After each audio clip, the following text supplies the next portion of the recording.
So I'm going to be really vulnerable here for a second, but I really think that this is something that everybody needs to hear.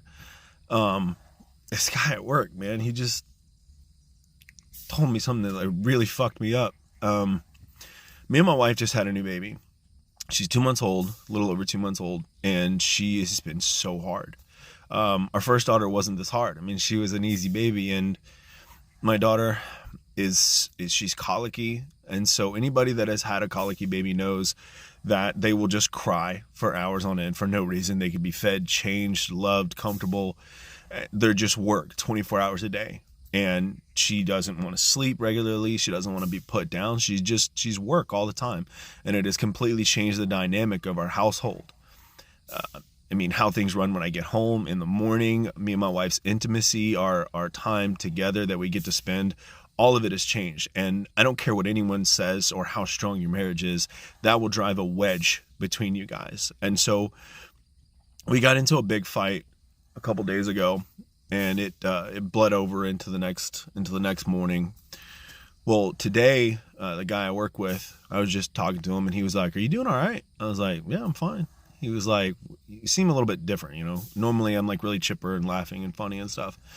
And I was like, "Man, it's me and my wife. We just got into a big fight the other day, and it's just kind of, kind of bleeding over. I haven't even talked to her this morning."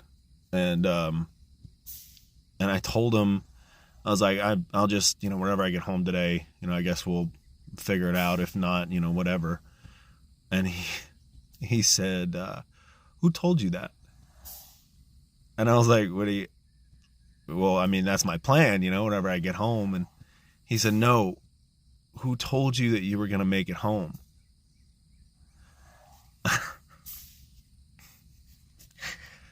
And my face just dropped because I realized what he was telling me.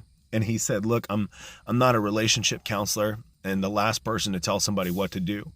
He said, "But the biggest assumption that we take for granted is that we're going to be back home, make it back home whenever we leave for work in the morning." He said, "You need to call your wife." So, I